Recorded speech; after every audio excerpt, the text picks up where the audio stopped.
guys. I'm pretty excited about being here. Going through security is a little touchy. They did pull out all the white people for COVID testing, meaning non-Cubans. A couple Cubans who look like white people. Anyway, they did that, and when you come here, you have to make sure you have all your ducks in a row. Do your research, passport. You have to do that. Getting insurance when you get here. You have to get what's a little form.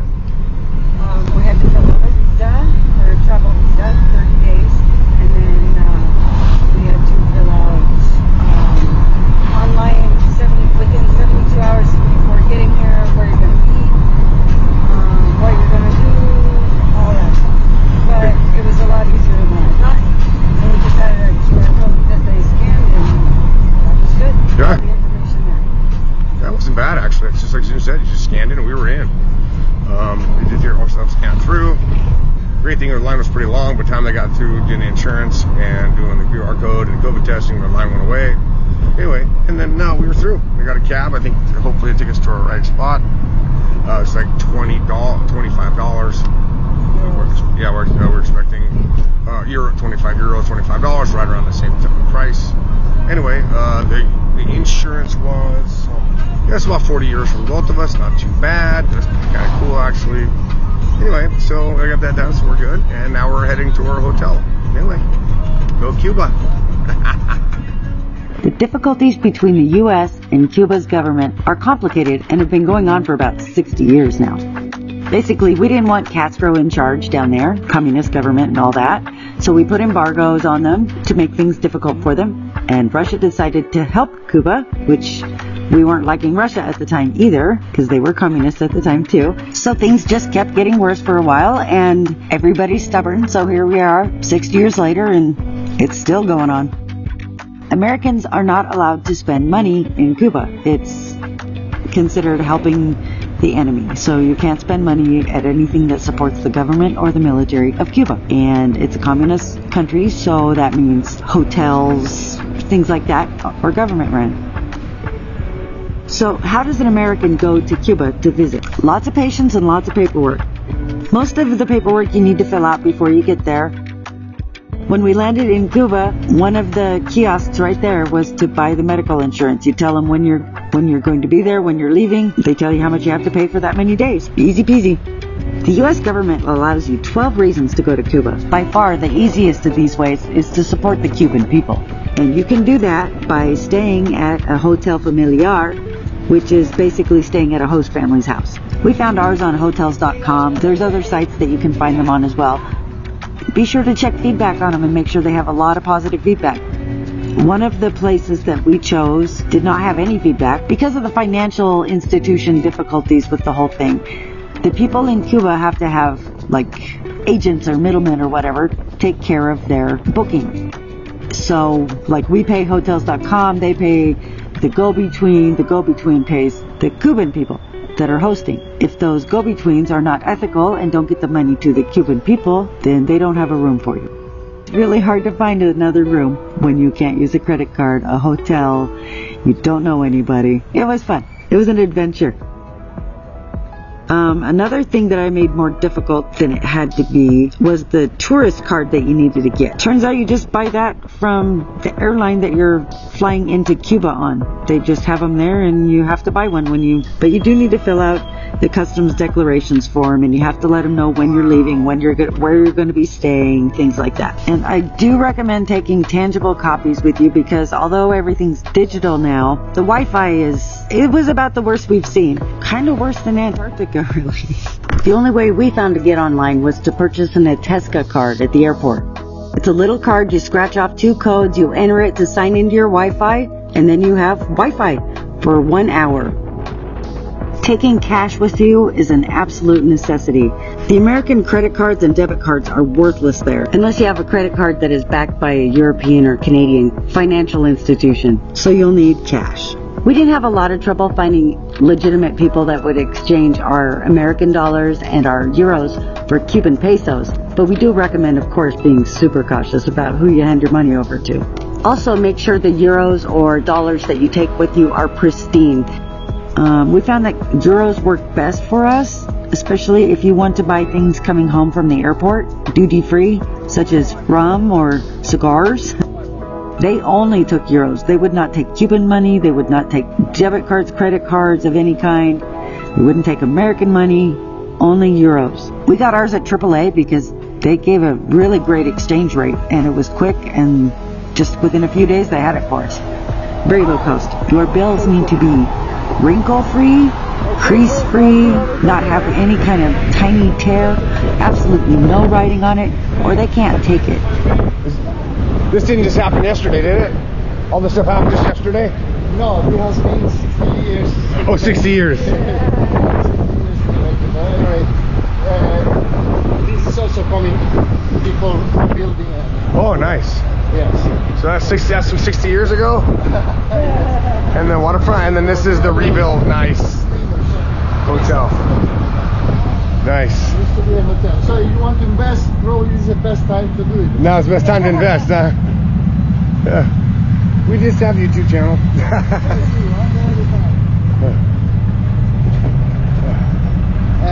Still.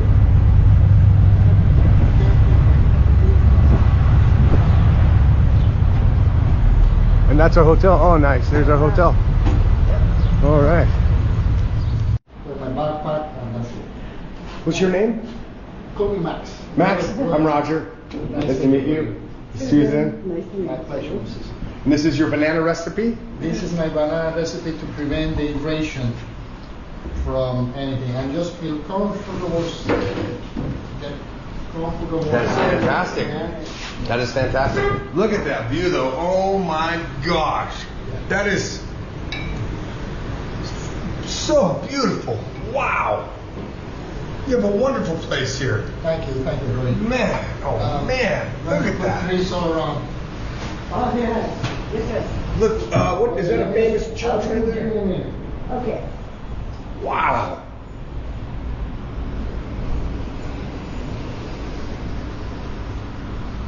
Wow, what a beautiful, try this, actually really good. Beautiful place, oh my gosh. And I know all this sounds like a lot, like too much to go visit Cuba, so why would you even want to go? But the people there are actually amazing. They're happy, warm, helpful people. They seem happier than most Americans, actually. And they have, most of the people that we saw, they have like next to nothing. A lot of the times there's no electricity, there's no water when we were there. Now there was a hurricane had just gone through, but nobody seemed like they were not used to it. Shortage of food. I mean, everybody's in the same boat though, so there was no competing with each other, I think. And anyway, everybody just seems pretty happy. Wow. Beautiful apartment. We met Max on the elevator, trying to come to where he came here a day early. And he's very gracious. Let us stay here. He actually speaks English from New York City. And he's been here for a little while now. Building and went around, and he met us there, and he took us up to meet our host, and she's not going to be ready until tomorrow because we're a day early. And he took us up to his place, and it's very, very gracious. Wow, beautiful place. Lovely. It's very nice. And he made us a banana drink. And it's tastes pretty good. Made from bananas. Need does sometimes bring out the worst in people, and we did have a couple of people try to scam us out of our money. But we never once felt threatened or endangered or anything like that. Just, you could tell they wanted to try to trick us into giving them some of their money. And we'll tell you more about that in another video later. And honestly, looking around their country, while you could tell it was once a beautiful city and there were still parts that were beautiful, for the most part, seeing how people were living and how it is in Havana anyway, you really understand why people are trying to leave and find themselves a better life. Wow.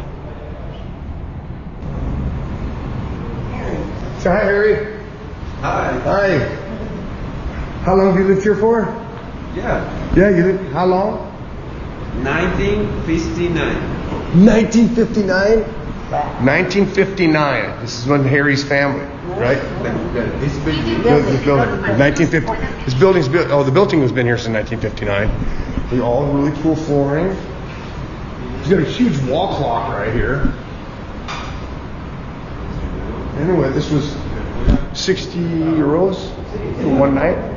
We ran a little issue. We got here a day early, so we had to find somebody, the guy in the building. We found him where we're staying, and he rents out his room.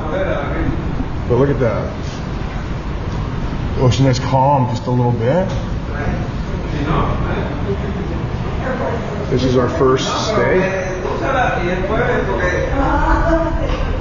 There is a restaurant, a hotel across the street over there. Look at this. Look, he's got a captain's. You guys wall. I love it. Very nice. And you can see the sun coming down over there through the clouds. It's like Jesus is coming out. But look at that. Yeah, well, yesterday they had a hurricane. They had no power. They have no power. They have no telephone. And so right here, look down the stairway. We are literally walking on the stairway right here. Anyway, if you can tell here, we were walking down 12 flights of stairs. We're at the very top. 13, because floor 1 is 0. Floor 1. Floor 1. What, honey? Say it again? Well, actually 13, because what we would call first floor is 0. What we would call second floor is floor 1. Okay, so 13 flights? Okay, and where are we going? We're going down. It's literally so dark in here because there is no power, no telephone. Because that, again, there's no air conditioning. It's super muggy here and hot. It's kind of crazy. And they don't have some of the. Anyway, some of the basic essentials get out of this spell because it is pretty dark. And that's what we'll do tomorrow. Oh, fuck. So we're not the only ones kind of thinking that this is a pain in the neck, but like I said, the Cubans will have a lot of things that we don't have. Hold on a second, honey. That is toilet paper for one. We don't have any toilet paper, and when you flush the toilet, it doesn't work, along with the water, and so we're going through a lot here at Cuba. We just got here, and because of our flight change, we ended up with Harry in his apartment. And like I said, he's been really gracious to stay there. It was $60 a night, but like I said, it was the only way we could find a place. So, feel very fortunate. My ankle hurts. Anyway, we're outside. It's in the evening.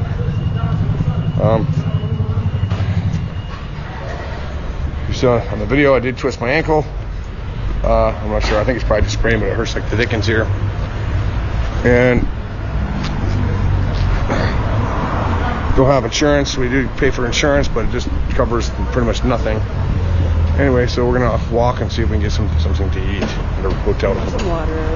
Because we have no water. Or something. Anyway, we have no water. So the thing outside is a little bit cooler. They got a cool breeze here. And we're on the waterfront, so that helps. Yes. There's some old cars right here. Check this out.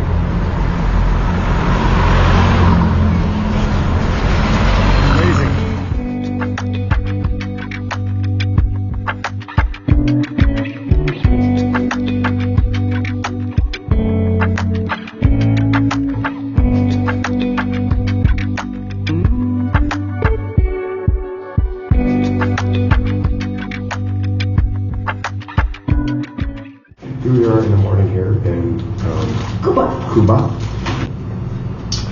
And we were brushing our teeth, so to actually brush our teeth and get some clean water. Today. Yeah, for a few days, and because of the tropical storm that came through, and so the water is not up to subpar for sure. Hurricane, actually. Yeah, hurricane. Yeah, exactly.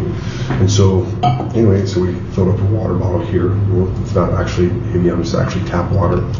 What you have to do is we bought this little Jerry can.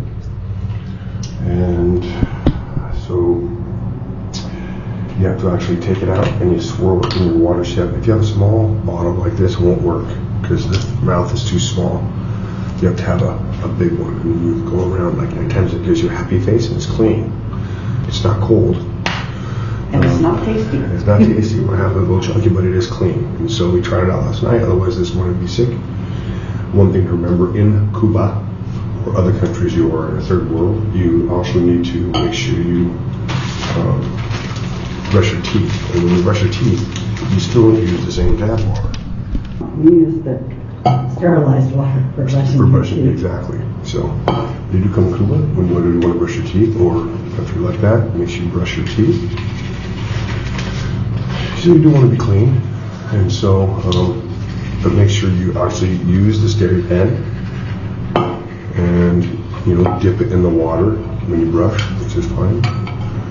And then you can brush your teeth. But don't rinse the thing out in the sink. She's just, spitting to clean out the sink. But,